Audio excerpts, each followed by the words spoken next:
Baik, sudah siap Bagas? Siapa sudah siap? Teman-teman sudah siap? Siap, Pak. Sebelum kita mulai, alangkah baiknya kita rapikan tempat duduk kita. Sampah-sampah besar maupun kecil yang masih berserakan bisa kita ambil dulu, simpan ke dalam laci masing-masing. Nanti ketika selesai pelajaran bisa kita buang. Sudah ya? Ya, kita buka pembelajaran kali ini akan dibuka oleh Oke, teman-teman. One, Ready, two, sit down nicely, three, be quiet, four. let's pray together. A'udzu billahi minasy syaithanir rajim. Bismillahirrahmanirrahim.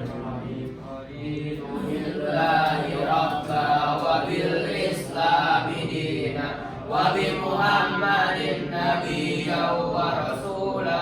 Rabbi zidni ilma warzuqni fahma. Allahumma la sahla illa ma ja'altahu sahla wa anta taj'alul hazna idza syi'ta sahla. Allahumma yassir wa la tu'assir. Greeting to our teachers. Assalamualaikum warahmatullahi wabarakatuh. Waalaikumsalam warahmatullahi wabarakatuh. Terima kasih teman-teman sudah dalam kondisi kondusif ya di siang hari ini ya, setelah melaksanakan sholat zuhur berjamaah kemudian istirahat, alhamdulillah sudah kembali ke kelas kita, kelas 8. Kita lanjut teman-teman ya. Mulai hari ini kita mau tanya dulu kabarnya nih ya. Apa kabarnya? Jawab yang kompak. Kelompok 1. Alhamdulillah, luar biasa. Tambah semangat, Allahu Akbar. Iya, oke. Kelompok 2, 4 orang, -1 nggak masuk ya. Boleh semangatnya. Apa kabarnya kelompok 2? Alhamdulillah, luar biasa. Tambah semangat, Allahu Akbar. Iya. Oke. Harusnya sih kelompok 3 lebih ramai lagi nih ya, karena orangnya lebih banyak, lebih banyak. Oke, boleh. Apa kabarnya kelompok 3? Alhamdulillah, luar biasa. Tambah semangat, Allahu Akbar. Iya. Oke, iya. Ya, mari mulai dengan presensi terlebih dahulu. Menyelesaikan anjuran satu persatu. Tidak hadir nanti bisa disebut dulu ya. Adi Ahmad, Hadir Pak. Ahmad Sultan, Hadir Pak. Aska Said, Hadir Pak. Davi Muhammad, Hadir. Daru Ananta, Hadir Pak. Tisyam, Hadir, Pak. Malik, Mubdi, Hadir, Pak. Anin, Hadir Pak. Tasya, Afkari, Amam, Syafiq, Nafid, Hadir Pak. Nawab, Hadir Pak. Tama, ini yang satu, dua ya. Nafid, Hadir, Pak. Zahid, dan Seno. Terima kasih. Sebelum mulai Pak Yus mohon izin nih teman-teman yang sudah membawa HP dari pekan lalu, HP-nya hanya digunakan pada sesi diskusi. Ya, disimpan baik-baik di laci. Sesi diskusi baru boleh digunakan.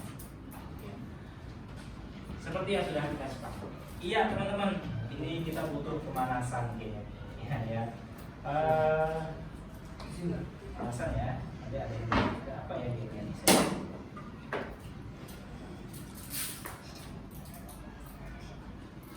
Ya. Atau baca judul dulu deh, judul pertemuan kita hari ini. Boleh dibaca yang keras, Nafid. Tujuan pembelajaran. Judulnya dulu.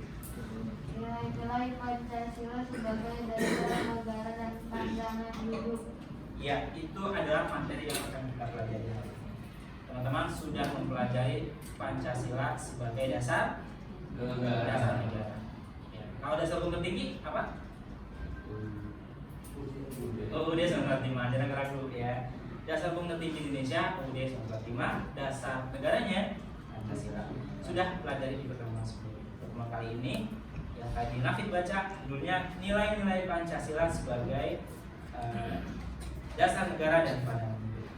Tujuan pembelajaran boleh dibaca Abiu ya keras. Tujuan pembelajaran: 1. Mensyukuri konsensus nasional Pancasila sebagai dasar negara dan pandangan hidup bangsa sebagai pemberian Tuhan Yang Maha Esa. Ya, terima kasih. Mensyukuri konsensus itu kesepakatan nasional bahwa Pancasila dijadikan sebagai dasar negara. Dan kesepakatan itu merupakan pemberian dari Tuhan Yang Maha Esa. Yang kedua dibaca kali. Kedua, menunjukkan sikap yang mencerminkan nilai-nilai luhur Pancasila sebagai dasar negara dan pandangan hidup bangsa. Menunjukkan sikap yang mencerminkan nilai-nilai luhur Pancasila, nilai-nilai yang tinggi ya, dari Pancasila sebagai dasar negara dan pandangan hidup bangsa. Kita dituntut untuk menunjukkan sikap-sikap apa saja. Nanti sikap-sikapnya akan kita pelajari pertemuan. Yang ketiga, Asia dibaca. Menganalisa Pancasila sebagai dasar negara dan pandangan hidup bangsa. Menganalisa Pancasila sebagai dasar negara. Maka untuk menganalisa. Ya. Kemudian yang keempat, Fari. Menyajikan hasil telaah nilai-nilai Pancasila sebagai dasar negara dan pandangan hidup bangsa dalam kehidupan sehari-hari. Ini disajikan nih, ya. Teman-teman untuk menyajikan nilai-nilai Pancasila sebagai dasar negara dan pandangan hidup bangsa. Nah, ini ada kata bagus dari situ. Ya, harus dibaca boleh. Tidak ada satu orang pun yang ingin melihatnya berjuang sendirian. Tidak ada satu orang pun yang ingin melihat berjuang sendirian. Artinya Jangan berjuang sendiri. jangan diri bareng-bareng dong. Ya. Masuk bareng lulus. Bareng. Jangan sampai ada yang tinggal kelas, apalagi sampai dikeluarkan kalau nggak ada ya. Waduh, jangan dong. Kita masuk bareng keluar. Bareng. Terus bareng. Main yuk. Pertama ada game individu dan ada game kelompok. Game apa dulu nih? Individu. Dulu. Oke. Game fokus visual. Teman-teman biasa mendengarkan atau melihat orang di depannya ya. Nawaf lagi melihat Pak Aziz ya. Melihat dan mendengarkan biasanya. Nah, hari ini kita akan fokus teman-teman ya. Sekarang coba fokus ya, fokus nih, pakai fokus. Pendengarannya juga fokus, fokus pada pendengarannya. Ya, fokus pada pendengarannya. Ya, naikkan tangan yang tinggi ke atas. Iya, naikkan tangan ke atas. Oke, masih ada yang lurus ke atas. Oke, ya, udah ke atas. Ini kalau lama, misalnya rambut gatal nih, ya kita garuk-garuk biasanya tuh, ya garuk-garuk tuh rambutnya. Nah, ayo ada yang diam aja kan? Takut salah, oke. Biasanya ya kalau rambut kita gatal kita garuk-garuk tuh, ya, oke. Tangan kiri kita, pakai tangan kiri kita biasanya. Ya. Ayo ada yang tangan kanan, ya. Fokus. Kemudian kalau mata kita gatal, ya biasanya kita kucek telinga kita tuh. Ya, Saja. ya fokus itu game fokus. Ya. Coba tangan kirinya yang mana? Tangan kirinya di atas, ke atas. Kemudian kaki yang kanan ke belakang. Ya. Yang kanan ke belakang. Susah ya. Berdiri dulu. Oke. Ya udah. Oke, itu cuma ini aja biar tenang. Ada sebuah game nih teman-teman. Ya. Pak Aziz akan bagi ke dalam dua kelompok aja semua sudah banyak. Ini mungkin dua, kan ini nggak terlalu banyak ya. Malik sama Afkari boleh gabung kelompoknya satu. Kelompok setelahnya, sisanya silakan berdiri dulu, termasuk kelompoknya satu.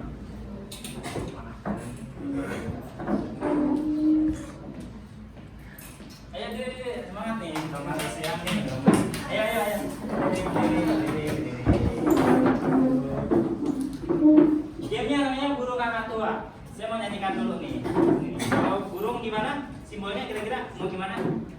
Burung kakak gimana? Burung kakak dua. Kakaknya gimana? Ayo. Burung kakak atas ya. Kakek tuanya gimana? Kakek ini. Dua. Oke. Hinggap gini. Hinggap di jendela. Nenek sudah tua. Tuanya gimana? Tua gitu ya. Giginya tinggal dua. Saya ulang dulu nih. Sini ya. Fokus ya. Burung kakak dua hinggap di jendela. Nenek sudah tua. Giginya tinggal dua. Ingat lagunya dan gerakannya. Sekarang kita kelompok satu. Bisa bunda. Topi saya bunda. Ayo bisa boleh bantu. Topi gimana? Topi saya bunda. Bunda topi saya. Kalau tidak bunda, Buka topi saya. apa kan? Ya. Ingat lagunya. Oke. Masih ingat ya tadi? Ya. Coba ya. Nanti kalau saya bilang pindah ke sini, ini langsung nyanyiin lagu Topi Saya Bunda. Di tengah jalan saya potong pindah ke sini. Berarti nyanyiin lagu apa tadi? Bunga Anto. Dari awal aja, nggak usah di tengah-tengah. Mulainya nggak usah. Oke, mulai dari 1, 2, 3. Burung kakak tua hinggap di jendela. Nenek sudah pindah. Topi saya bunda. Bunda topi saya. Kalau tidak bunda. Pindah. Burung kakak tua hinggap di jendela. Nenek sudah tua. Lanjutin. Giginya Ya lanjutin. Oh tadi. Enggak, topi saya bunda. Gitu ya. Sekali lagi, terakhir. 1, 2, 3. Topi saya bunda. Saya pindah, nggak usah berhenti. Lanjut. Bunda topi saya. Pindah, lanjut. Kalau tidak bunda.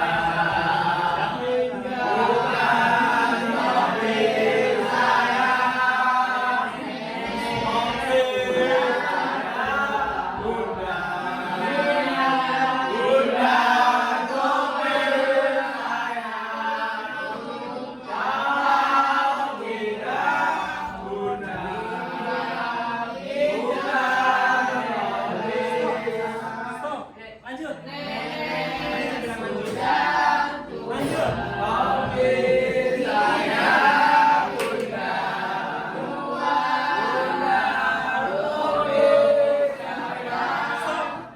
Lanjut. Stop, lanjut. Oke, nice, terima kasih. Oke. Diem aja nggak salah gitu kan, jadi diem aja. Ya, lanjut teman-teman nih. Nah, pada pelajaran sebelumnya kita mempelajari tadi yang tentang Pancasila sebagai dasar negara. Pertemuan kali ini kita akan mempelajari tadi kemudian sudah dibaca nilai-nilai Pancasila sebagai dasar negara dan pandangan hidup. Boleh dibaca materinya apa? Pancasila. Pancasila menempatkan manusia dalam keluhuran harkat dan martabatnya sebagai makhluk ciptaan Tuhan yang Maha Esa. Pancasila menempatkan manusia dalam keluhuran. Luhur itu bahasa Sunda. Kita tahu? Luhur. Tua. Luhur kita.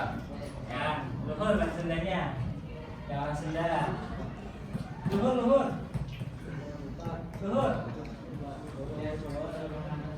Iya, apa artinya? Luhur. Itu leluhur. Sudah di Indonesia kan? Kata asli dari bahasa Sunda luhur itu. Areka mana? Tadi itu hayang kaluhur. Gimana? Sana. Iya, ke atas. Maksudnya itu di atas. Atau atau tinggi, bisa juga lutut tinggi. Di mana? Di tempatnya tinggi. Nah, Pancasila menempatkan manusia pada posisi paling tinggi sesuai dengan harkat dan martabatnya sebagai makhluk Tuhan, makhluk ciptaan Tuhan yang Maha Esa. Ya, kita akan menonton teman-teman nih. Ada sebuah video ya tentang kerusuhan yang terjadi di Mall Klender. Sekarang jadi di apa ya? City Plaza Klender kalau nggak salah. Saya nggak lupa. Daerah mana Klender? Ya, di daerah Jakarta. Selatan, Timur. Klender dan Timur. Kejadiannya tahun 98 pada saat kerusuhan. Ya, nggak jauh dengan kerusuhan. Jadi dulu singkat ya, nanti terjadi juga. Banyak kerusuhan di mana-mana. Ya, salah satunya penjarahan di salah satu mall terbesar. Namanya Yogia dulu, mall Yogia di Klender. Orang berbondong-bondong masuk ke dalam, menjarah itu ngapain? Ambil, mencuri semua yang dia lihat. Ada kulkas, ada TV, semua diambil. Ketika seorang udah masuk ke dalam mall, tiba-tiba pintunya ditutup, lobinya. Nah, ada sekelompok orang yang mengumpulkan kasur-kasur di depan lobi itu, di dalam mallnya, kemudian dibakar. Tidak ada yang selamat, sedikit sekali. Nah, orang loncat dari lantai 2, lantai 3 supaya bisa. Kita nonton videonya.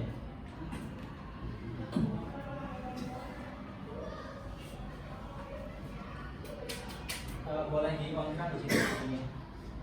Apa namanya? Mic-nya.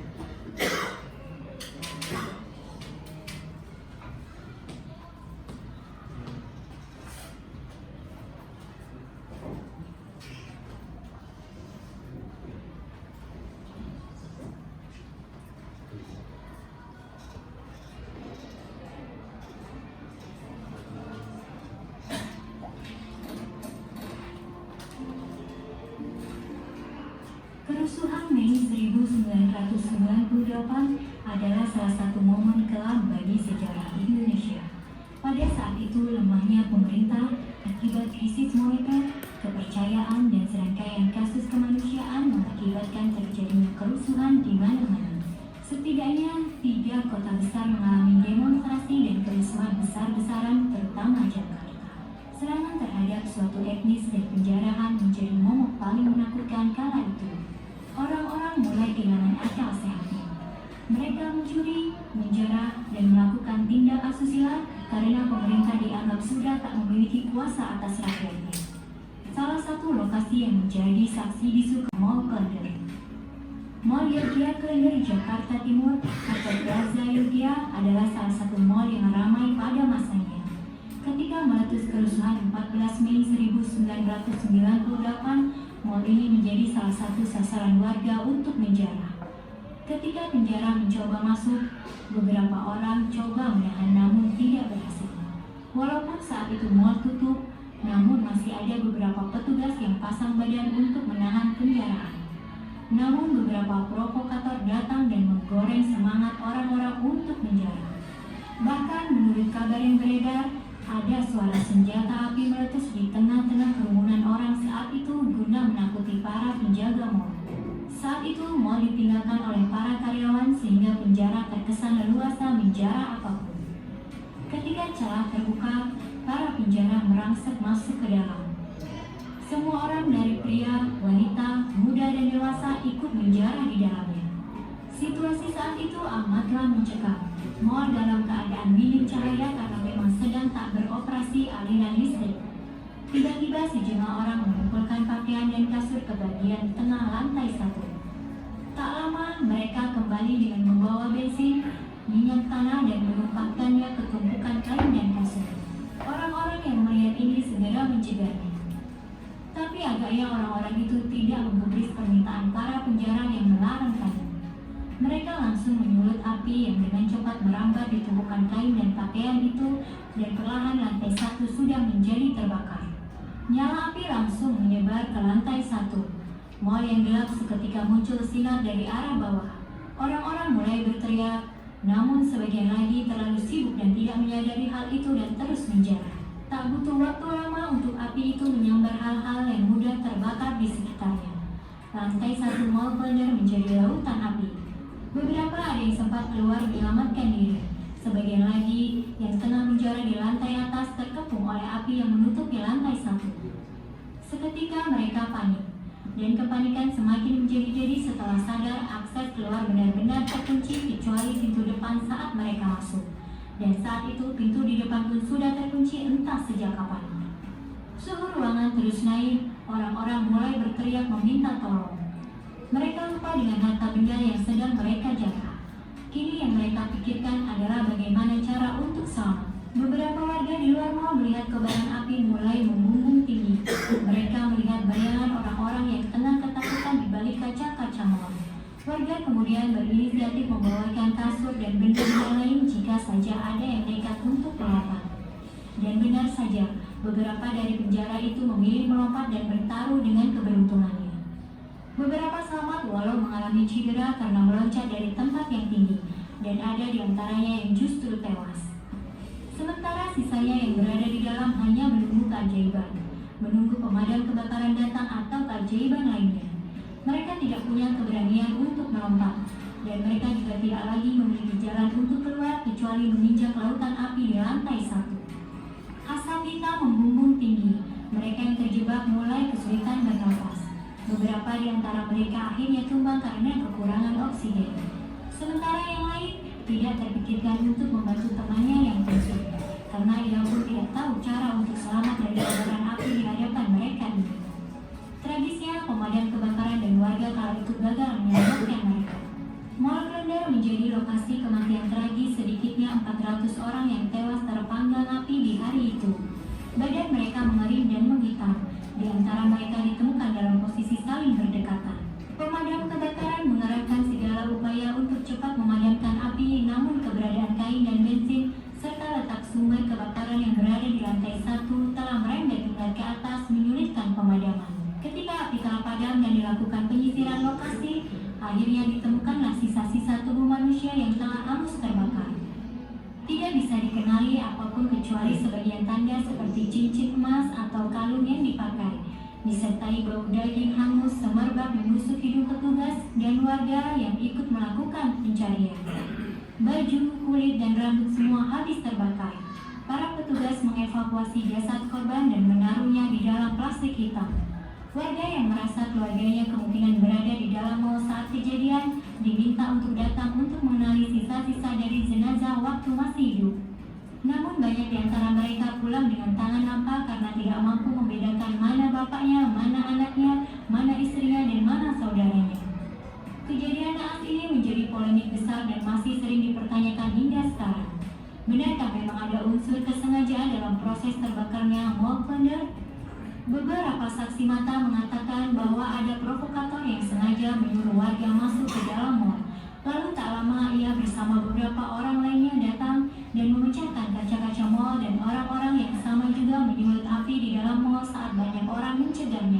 Kesan dikunci dan dijebak warga saat itu juga menjadi indikasi bahwa memang ada kesengajaan untuk melakukan pembakaran ini. Sayang, kasusnya tidak pernah diungkap selama bertahun-tahun hingga kini, dan dianggap sebagai perbuatan oknum dan tanpa diketahui siapa identitasnya. Teror dari tanda tanya bukan hanya berasal dari jalannya kejadian, tapi juga seminggu pasca kejadian. Bau daging terbakar, bau darah, dan suara jeritan di dalam mal menjadi cerita masyarakat sekitar yang dihantui oleh arwah gentayangan para korban Mall Plunder yang cukup meresahkan di sekitar lokasi. Kengerian mengenai bangunan ini begitu membekas. Tanyakan saja pada para saksi mata atau setidaknya orang yang mendengar kisah ini langsung dari para penyintas yang berhasil selamat kala itu. Beberapa kisah mengatakan dari luar nalar tersebar dari mulut ke mulut.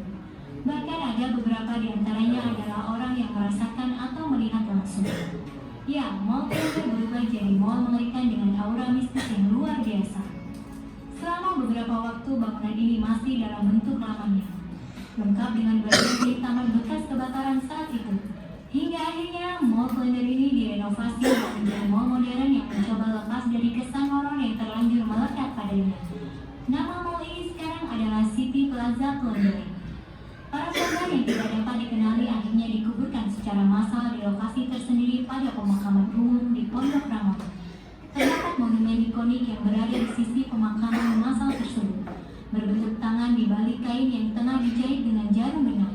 Di sekitar monumen korban 1998 itulah terdapat 113 nisan tanpa nama, dan di bawah nisan tersebut terkubur para korban serangkaian tragedi Mei 1998, termasuk korban kebakaran bom peledak. Para korban terpaksa dimakamkan secara massal dan tanpa nama akibat minimnya tanda identitas dan hangusnya seluruh badan korban, sehingga tidak mungkin lagi dikenali jenazahnya. Para keluarga korban yang berziarah tidak mengetahui yang mana makam anaknya, di mana makam saudaranya. Mereka hanya berdoa di sana mendoakan keseluruhan korban. Semoga para korban diterima di sisinya dan diampuni dosa-dosanya. Ya, ini kejadian tragedi kemanusiaan teman-teman ya, di mana 400 orang lebih meninggal tanpa ada hasilnya. Siapa yang bertanggung jawab terhadap terbunuhnya 400 orang lebih.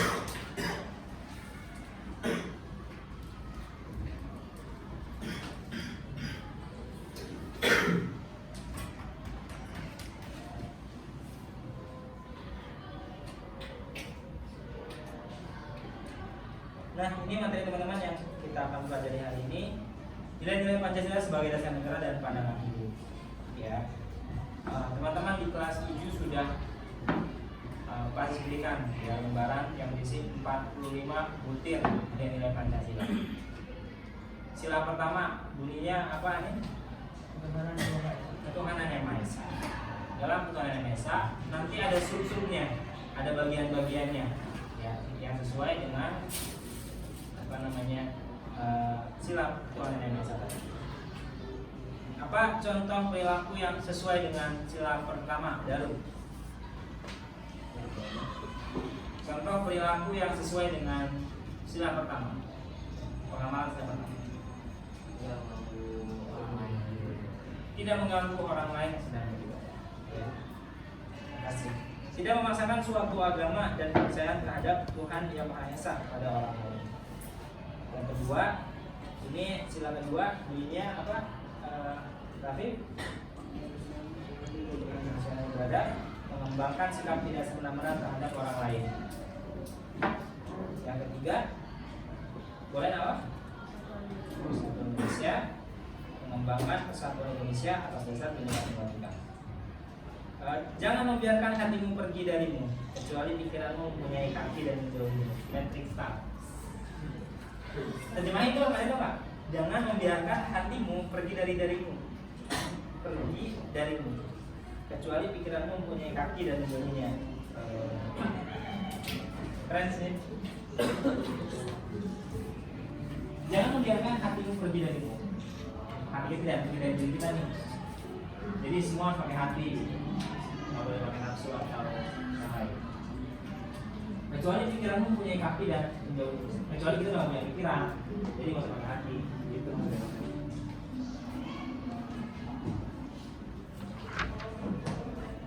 Yang keempat, kerakyatan yang dipimpin oleh Imam kebijaksanaan dalam pusat perwakilan dalam musyawarah diutamakan kepentingan bersama di atas kepentingan pribadi dan golongan. Pada bagian ini Pancasila ya menyuruh kita untuk bermusyawarah untuk menghadapi suatu masalah. Yang kelima, keadilan sosial bagi seluruh rakyat Indonesia, suka melakukan kegiatan dalam rangka mewujudkan kemajuan yang berdasarkan keadilan sosial. Intinya teman-teman pada materi hari ini teman-teman pelajari bahwa setiap sila Pancasila itu bisa dijadikan sebagai pandangan hidup kita, sebagai dasar negara kita, sebagai aturan dasar kita. Ya. Saya mau tanya satu-satu. Saya mulai dari Aska. Ya. Membantu orang lain yang sedang kesulitan merupakan pengamalan negara berapa?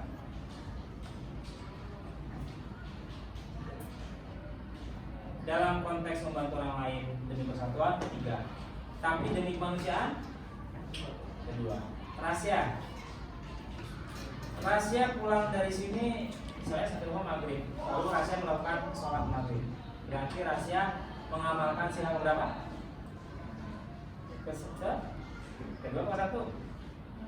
Kesatu. Ini apa? Ketuhanan yang satu. Keadilan dalam bidang hukum merupakan pengamalan sila keberapa, Isa? 5. Oke. Hanin, ketika tidak terjadi kesepakatan, maka kita boleh melakukan pemungutan suara. Maka merupakan pengamalan sila keberapa? 4. Keempat, nice. Saya ke Rafif. Rafif lulus SMA mendaftar sebagai anggota Tentara Nasional Indonesia. Merupakan bukti bahwa Rafif mengamalkan sila keberapa? 3. Bela negara. Saya ke Afkari. Mencintai sesama teman merupakan pengamalan sila keberapa? 2. Oke, saya ke Nawaf. Memberikan fakir miskin bantuan berupa sembako merupakan pengamalan sila keberapa? 2. Oke. Mencintai tanah air merupakan pengamalan sila keberapa, Malik?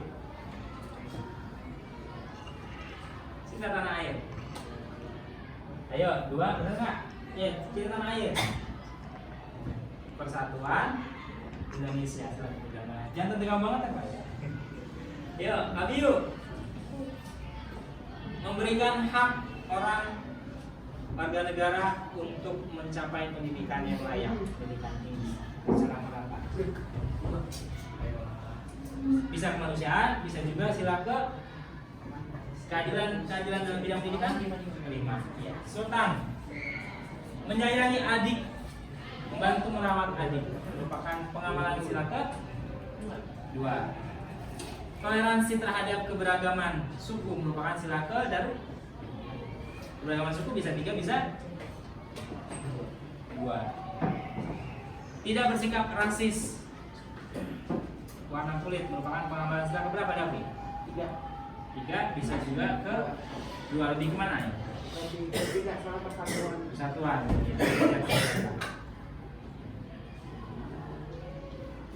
Memberikan hak orang untuk beribadah. Nafid. Mengikuti pemilu presiden. Syafid. 4. Hamam. Apa ya? Menjadi anggota DPR. Hamam menjadi anggota DPR. Berarti Hamam mengamalkan sila berapa? 4. Nice. Itu namanya pengamalkan sila-sila Pancasila.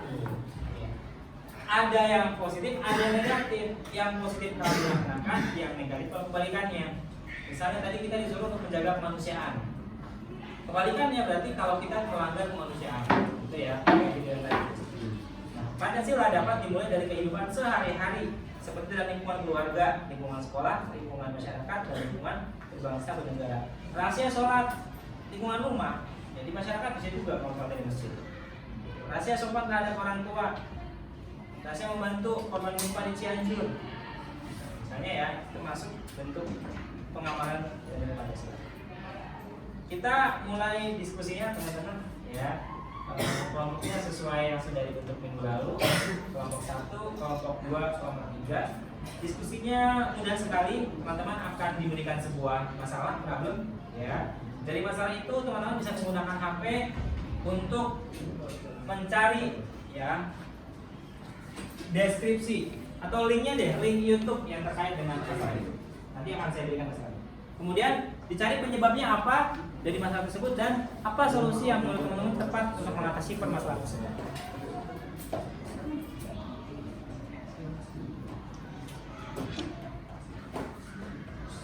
Ada 3 masalah ya, 3 kali. Silakan ketuanya boleh maju. Ketua, mana saya ketua? Oke. Ya, silakan. Satu lagi mana? Satu lagi.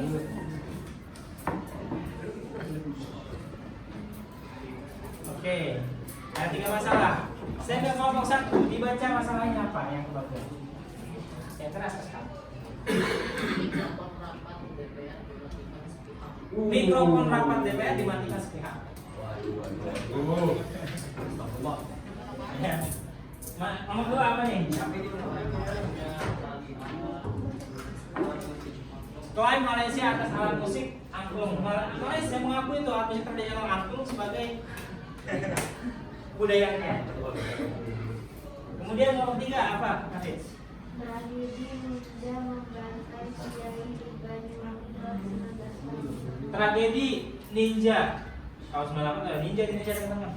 Nanti dicari deh. Itu menarik juga. Di Banyuwangi banyak kiai dibunuh, ya, ustadz-ustadz dibunuh oleh ninja. Mereka benar-benar pakai apa sih? Sarung, pakai sarung apa ya, sendiri ya, khas ninja sendiri. Dan mereka terbunuh tuh. Sampai sekarang nggak tahu siapa pelakunya. Ratusan kiai dibunuh. Apakah ada kaitan dengan politik? Silakan dicari teman-teman, ya, sesuai dengan pembagian masalah yang sudah ada. Ya, hari tulis juga.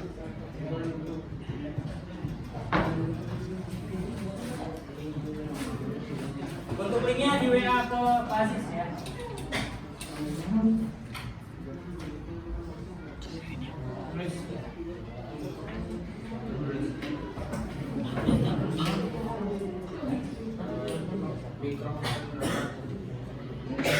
Tinggal di tadi sebagian dibaca semuanya. Oh iya, poinnya aja. Iya. Nanti bisa dibaca.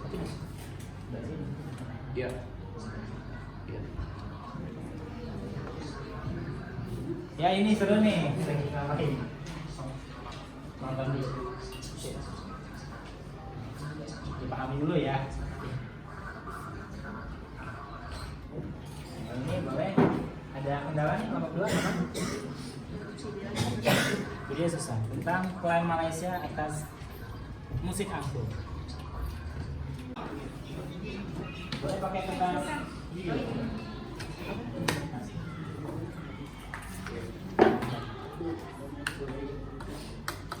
Sudah ketemu masalahnya, Nafid?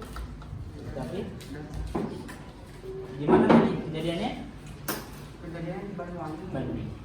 tahun 1998. Penyebabnya sudah ketemu? Penyebabnya itu masih rumor sih Pak, penyebabnya karena kita pelaksanaan Soeharto.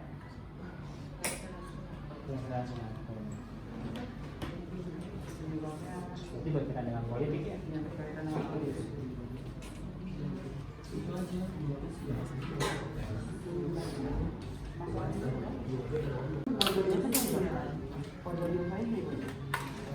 Habis itu pas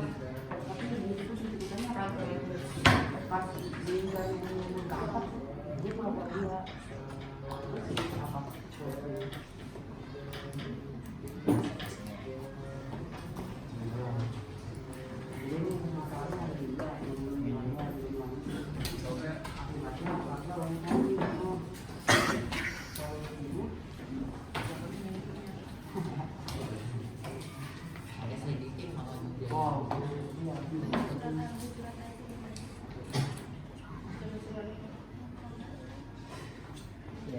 Tapi pelakunya nggak ketahuan siapa dari kelompok apa gitu. Soalnya pas diinterogasi pelakunya itu jadi pura-pura gila Pak. Pura-pura gila. Iya.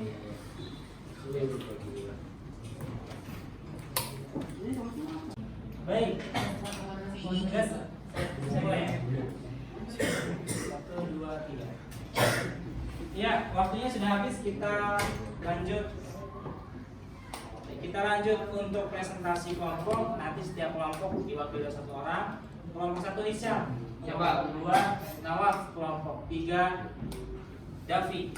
Nanti dibaca yang keras. Tapi sebelumnya, tolong dikirim dulu linknya. Kita akan putar ya.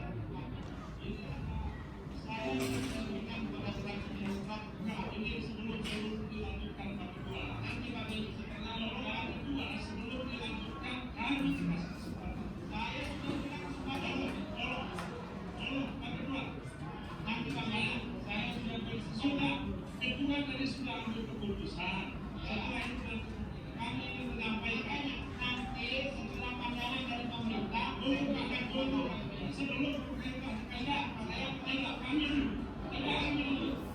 persilakan dari pemerintah. Kalau Pak Ketua, bagaimana pasal ini? Saya baca pasal ini pakai nama itu. Jadi saya minta Anda itu bisa dikeluarkan dari kapal itu. Kalau Anda tidak mengikuti apa itu kan bisa.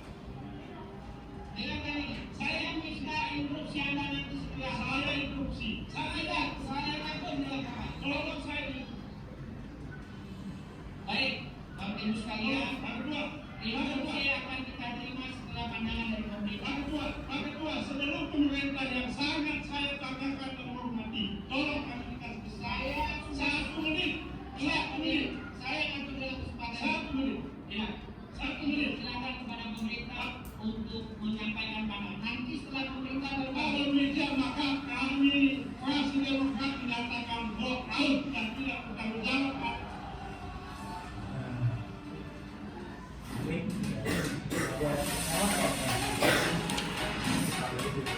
Boleh disampaikan bagaimana deskripsinya? Oke, jadi Assalamualaikum warahmatullahi wabarakatuh. Ya, jadi sesuai yang sudah dicontohkan di videonya, kelompok saya mendapatkan masalah tentang mikrofon rapat DPR yang dimatikan secara sepihak. Yang dapat kami simpulkan penyebab dari masalah itu adalah ada seorang anggota DPR yang bernama Irwan dari fraksi Partai Demokrat ingin berbicara untuk berprotes atas ketidaksetujuannya mengenai keputusan RUU Cipta Kerja. Dan akhirnya terjadilah akibatnya Ketua DPR RI Puan Maharani dan ada mungkin wakilnya gitu di samping kita yang tadi Bapak itu mematikan mic Irwan yang dari Partai Demokrat itu, sehingga Pak Irwan tidak bisa menyampaikan secara detail, bahkan tidak bisa menyampaikan kritiknya mengenai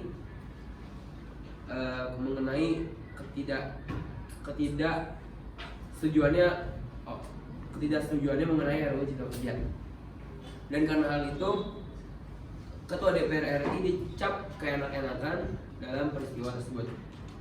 Mungkin solusi yang bisa didapatkan adalah seharusnya Ketua DPR RI dan wakilnya harus lebih bijak dalam menerima saran dan kritik dari anggota-anggotanya. Mungkin cukup sekian dari saya. Wassalamualaikum warahmatullahi wabarakatuh. Waalaikumsalam warahmatullahi wabarakatuh. Ya, sekarang nih nomor 1 masalah ketua rapat ya di rapat DPR RI mematikan mikrofon anggota. Kita lanjut. Terima kasih nih Bapak Ketua. Kelompok 2 boleh disiapkan bawah. Videonya dulu ya. Ini ya.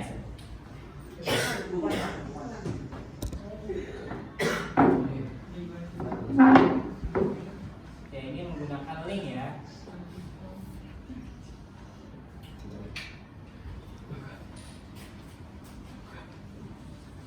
Boleh dibaca ya. Ternyata pernah diklaim Malaysia nih alat musik tradisional angklung. Dari mana angklung itu? Dari mana? Jawa Barat.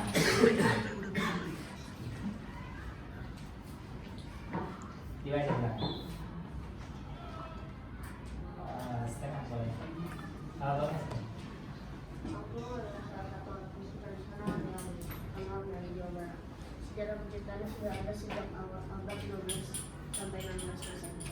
Awalnya alat musik tradisional ini dilakukan di kampingan sebagai bentuk dukungan musik atau dimainkan. Di zaman sekarang, angklung sering dimainkan dalam kehidupan atau penampilan kultural.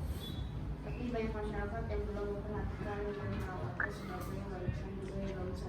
Sampai suatu ketika pada tahun 2010 keberadaannya pernah diklaim oleh Malaysia dengan sebutan Bangku Melayu.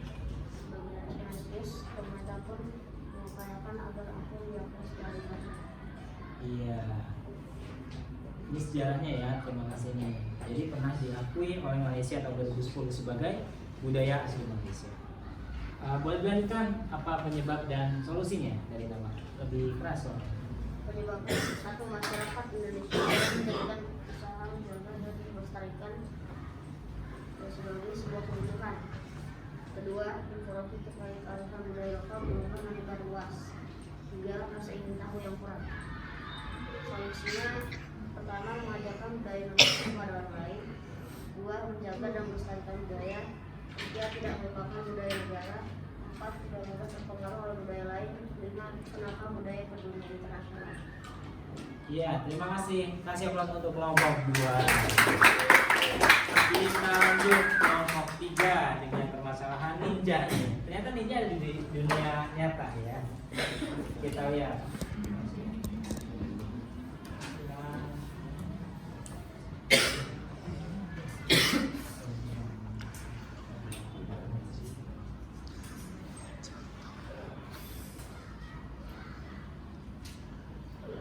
Yang person boleh nanti Davi bisa tolong dibuka ini ya biar lebih keras suara. Pak, boleh diganti nama itu Pak?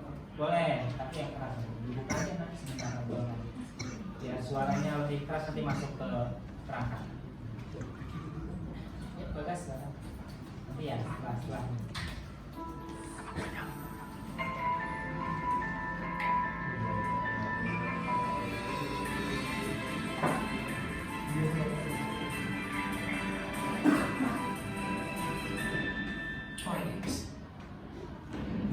Oh 8 menit lumayan ya.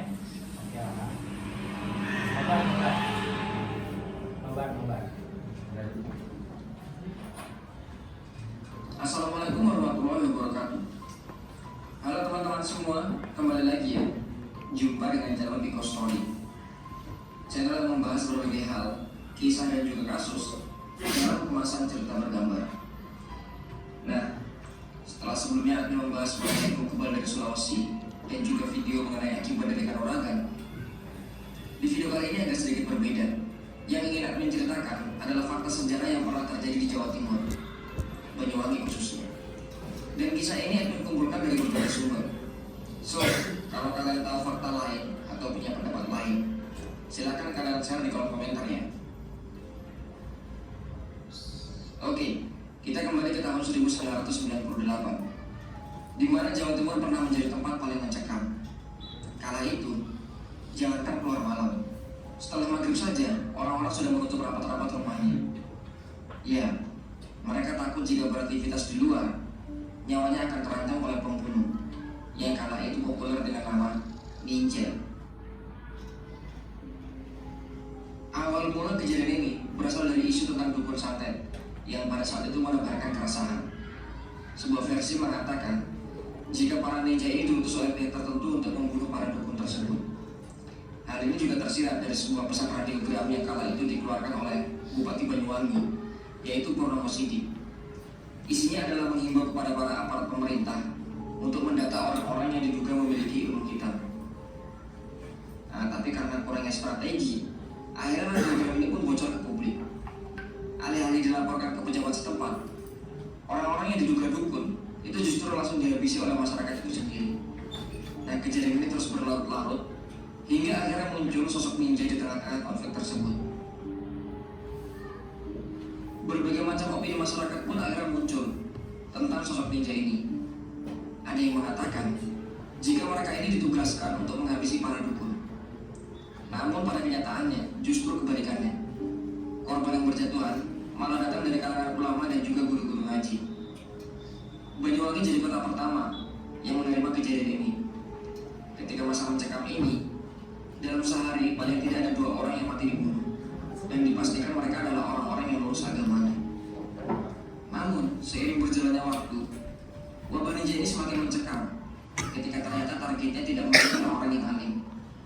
Di beberapa kejadian, korbannya justru masyarakat sipil, termasuk para tokoh terpandang di masyarakat. Fenomena ninja ini pun menjadi semacam ancaman serius di Jawa Timur, Terlebih pada saat itu, daerah operasinya mulai melebar ke beberapa kota lainnya, mulai dari Pasuruan, Bondowoso, Situbondo, sampai Malang.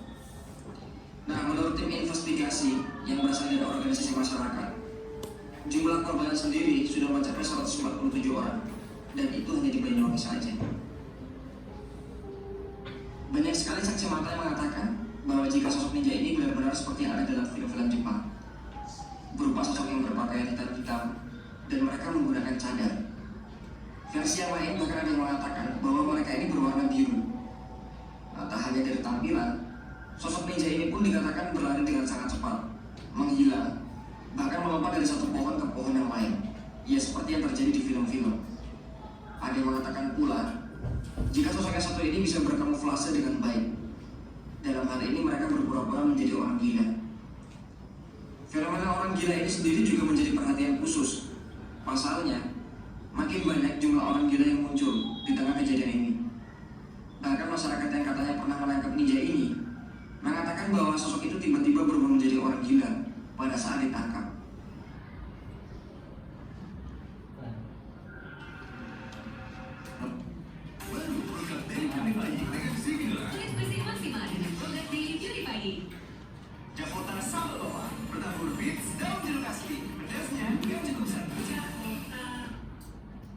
Lalu, bagaimana cara ninja ini bekerja? Nah, pertama, biasanya mereka akan menandai pintu atau tembok rumah korbannya dengan tanda silang merah ataupun putih. Lalu eksekusinya dilakukan ketika malam harinya dengan mematikan lampu, lalu mereka membunuh targetnya. Orang-orang dulu sangat takut ketika keesokan harinya mereka mendapati tanda silang ini di rumahnya. Namun tidak semua rumah mendapatkan tanda ini. Seperti yang sudah Admin sebutkan, biasanya hanya rumah milik guru-guru ngaji, imam masjid, ataupun tokoh terpandang saja. Cara ninja ini membunuh juga tergolong sangat sadis. Tak hanya dibunuh lalu ditinggal pergi, beberapa juga digantung, dipatahkan tulangnya, hingga dipenggal kepalanya.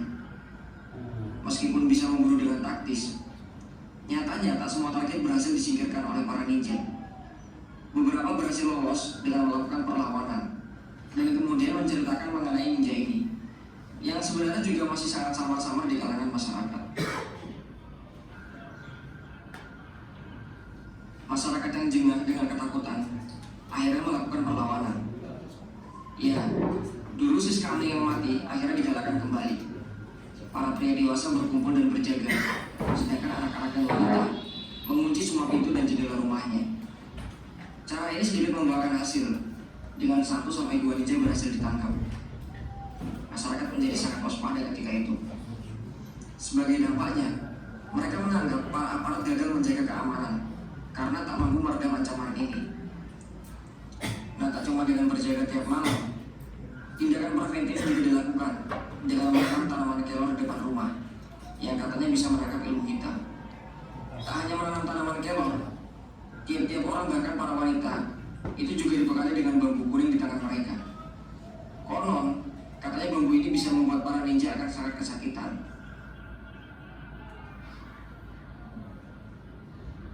Nah, perlu kalian tahu, kejadian ini muncul tepat setelah mundurnya mantan Presiden Soeharto. Alhasil, muncul opini-opini publik jika kejadian ini adalah pengalihan isu besar dari kemunduran Presiden Soeharto. Tujuannya sendiri tidak begitu jelas, mungkin saja untuk mengalihkan perhatian masyarakat luas tentang bagaimana brutalnya pemerintah saat itu. Mengenai sosok ninja itu sendiri, ada kabar burung yang mengatakan jika mereka adalah para aparat yang sudah terlatih, bisa tentara ataupun yang lainnya. Masyarakat pun ada yang meyakini hal tersebut, mengingat para ninja ini begitu lihai dan taktis dalam melakukan misi-misinya.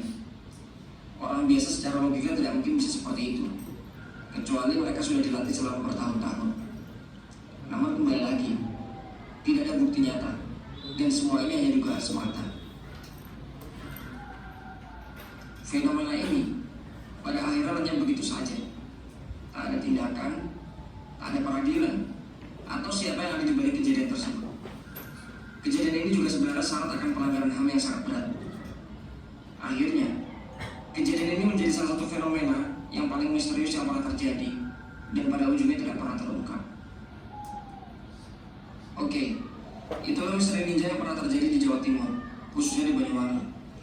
Dan selain dari fenomena ninja itu sendiri, sebenarnya ada banyak yang masih belum admin bahas, seperti pembantaian terhadap dukun itu sendiri contohnya, hingga mengapa Banyuwangi kerap dikaitkan dengan santet. Nah, kalau teman-teman tahu fakta lain dari fenomena ninja ini, silakan kalian share dan tuangkan dalam kolom komentar. Like jika kalian suka video ini. Ya, ini tadi sekilas tentang fenomena ninja. Ini fakta ya.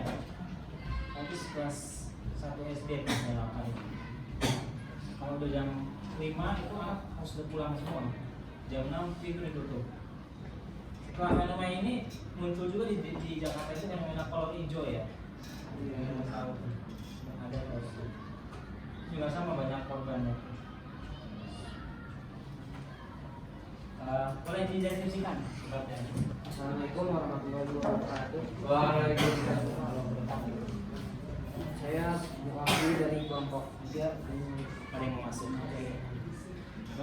Masalahnya ada tragedi ninja membantai kiai di Banyuwangi tahun 1998. Penyebabnya adanya percampuran politik atas dasar pengalihan isu. Akibat dari hal itu adalah banyak warga di Banyuwangi, terutama tokoh agama, dibantai. Tujuan ninja untuk membunuh orang yang diduga mempunyai ilmu hitam. Solusi dilakukan penyelidikan secara intensif. Sekian dari saya. Wassalamualaikum warahmatullahi wabarakatuh. Waalaikumsalam.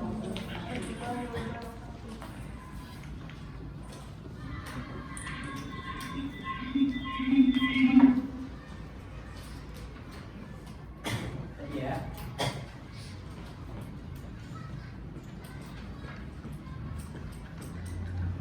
Ya. Oke, terima kasih dari Hamam perwakilan kelompok 3 yang sudah mendeskripsikan menggambarkan bagaimana kondisi 98 ketika ya, di Banyuwangi santer sekali dengan berita adanya ninja yang membunuh para kiai yang ulama. Kita lanjut teman-teman. Tadi sudah disampaikan oleh kelompok masing-masing. Ya, kita lanjut. Tadi sudah siapkan teman-teman ya sebuah link dari Google Form ya kan kasih share sekarang kepada teman-teman. Ini mungkin yang bawa HP nggak semua ya? Nggak, berarti bisa diisi nanti di rumah ini di Google Form. Penilaian antar teman. Jadi misalnya satu kelompok terisi 5 orang ya. Tasya boleh menilai Aska ya, atau menilai Hani juga boleh. Maksimal Tasya menilai 2 orang maksimal. Nanti disepakati aja Tasya menilai siapa, Aska menilai siapa. Nanti di rumah saja. Menggunakan perangkatnya masing-masing. Ini pasti linknya dulu ya di grup kelas.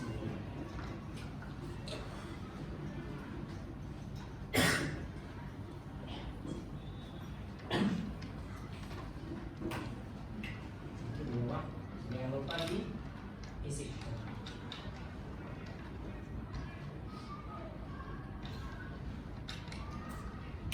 Ya.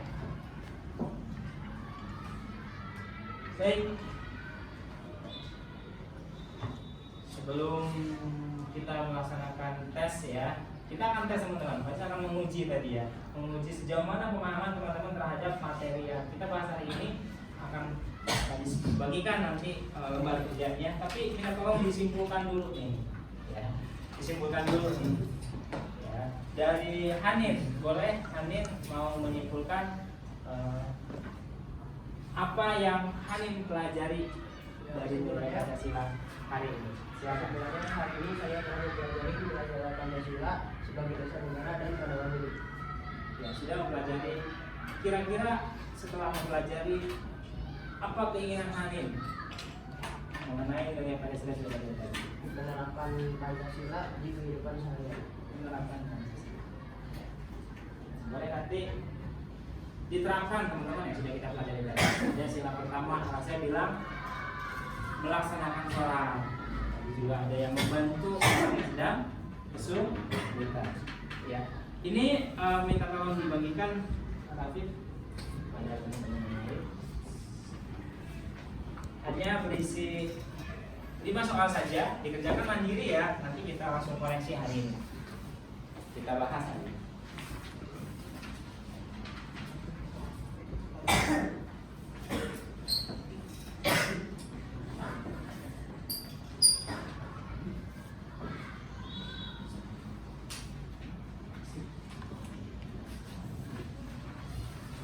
Soalnya mengenai penerapan Pancasila dalam kehidupan sehari-hari, ya, baik di rumah, di sekolah, di masyarakat maupun kehidupan bangsa. Poin-poinnya berisi butir-butir Pancasila, teman-teman ya. Nanti teman-teman mencocokkan, menjodohkan. Kira-kira butir tersebut, nilai tersebut masuk ke sila berapa sesuai dengan opsi yang ada. Sila pertama, sila kedua, sila ketiga, keempat, atau kelima.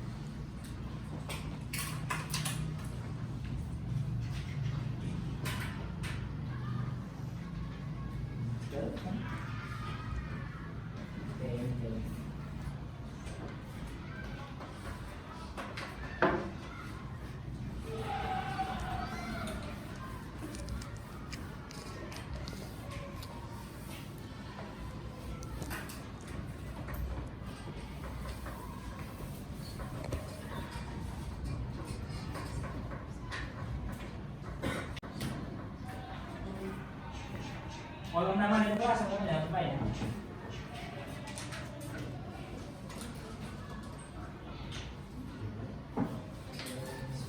Sudah nih, wah keren nih. Kali sudah, nanti kali nomor 1 boleh. Ya, bagus sudah. 2 nomor, sudah 3 nomor.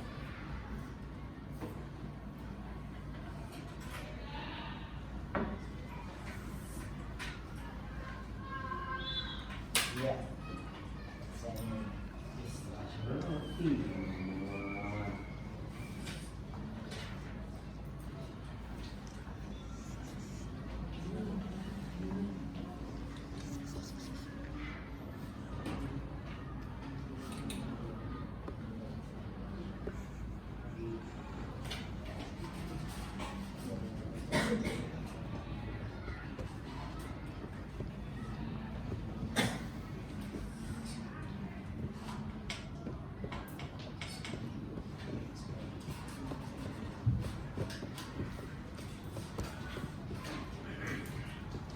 sudah ya, nih tapi sudah tuh. Oke, sudah kan? Iya, sudah. Tapi tetap harus dianalisa tuh, jangan sampai terjebak teman-teman. Ada yang mirip tuh jawaban, soalnya ya. Ada analisa sih. Baik, langsung nomor 1 dibaca soal dan opsinya. Afkari. Boleh. Berdiri dulu nak, biar. Maskernya boleh dibuka sebentar. Bangsa Indonesia menyatakan kepercayaannya dan ketakwaan kepada Tuhan Yang Maha Esa. Berdasarkan berikut, jawaban yang tepat adalah A. Sila pertama, B. Sila kedua, C. Sila ketiga, D. Sila keempat, E. Sila kelima. Jawabannya A. Alasannya apa? Karena ada unsur Tuhannya. Iya, ada unsur Tuhannya, ketakwaan dan ya, kepercayaan dan ketakwaan pada Tuhan. Oke, nice. Afkari, jawabannya apa teman-teman? Nomor 2. Siapa yang belum? Syafiq, boleh nomor 2 dibaca yang keras. Boleh berdiri ya? Mengakui persamaan derajat, persamaan hak dan kewajiban asasi setiap manusia, tanpa membeda-bedakan suku, keturunan, agama, kepercayaan, jenis kelamin, kedudukan sosial, warna kulit dan sebagainya. Jawabannya B, Pak. Sila kedua. Sila kedua. Oke, teman-teman yang lain? Apa jawabannya? B. Oke. Halo, Pak. Persamaan derajat, persamaan hak, kewajiban asasi setiap manusia tanpa membedakan suku. Nah, kemanusiaan ya, nggak boleh diskriminasi tuh. Keturunan, agama, kepercayaan, jenis kelamin, kedudukan sosial, warna kulit dan sebagainya. Mengakui persamaan derajat. Nanti sila kedua, teman-teman. Jawabannya yang B. Yang ketiga, Aska Said. Nah,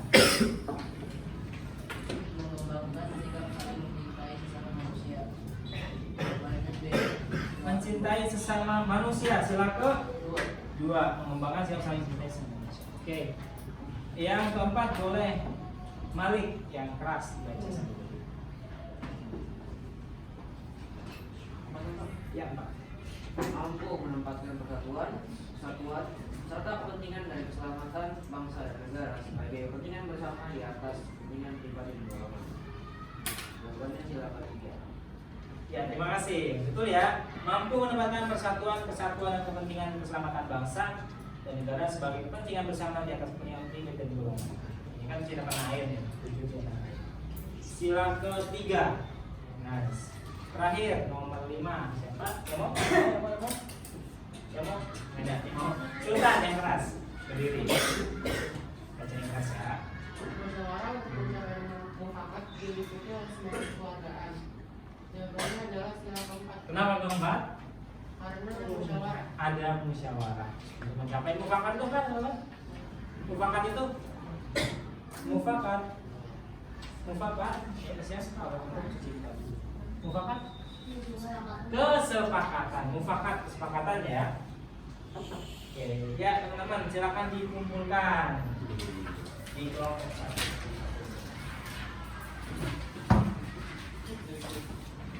Terima kasih kelompok 1. Kelompok 2. Terima kasih ya. Kelompok 3. Ya, terima kasih Sultan. Ya, itulah tadi kita sudah mengerjakan ya tes pengetahuan mengenai materi nilai Pancasila dalam kehidupan sehari-hari. Juga sebagai dasar negara dan para. Ya, sebelum kita tutup, kita merefleksikan diri dulu. Saya mau tanya kepada satu orang mungkin ya. Rafif, boleh Rafif? Boleh berdiri nah. Menurut Rafif, apa manfaat dari pembelajaran yang kita lakukan hari ini? Nilai-nilai yang ada di Pancasila harus kita diterapkan setiap hari mau di sekolah, di rumah, di mana pun ada. Ya, jadi nilai Pancasila itu harus diterapkan. Bagus ya, terima kasih. Jadi Rafif menjadi tahu bahwa nilai-nilai Pancasila itu wajib atau harus diterapkan di kehidupan sehari-hari dimanapun kita berada, di rumah, di sekolah maupun di masyarakat. Ya, kita tutup dengan doa dipimpin oleh Rasya.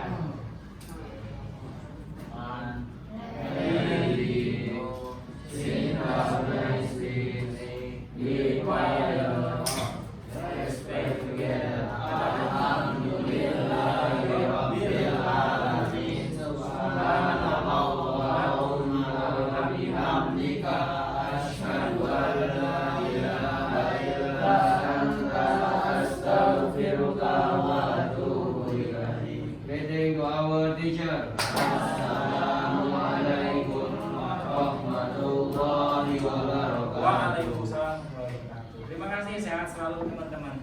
Ya. Terima kasih, boleh. Jangan malah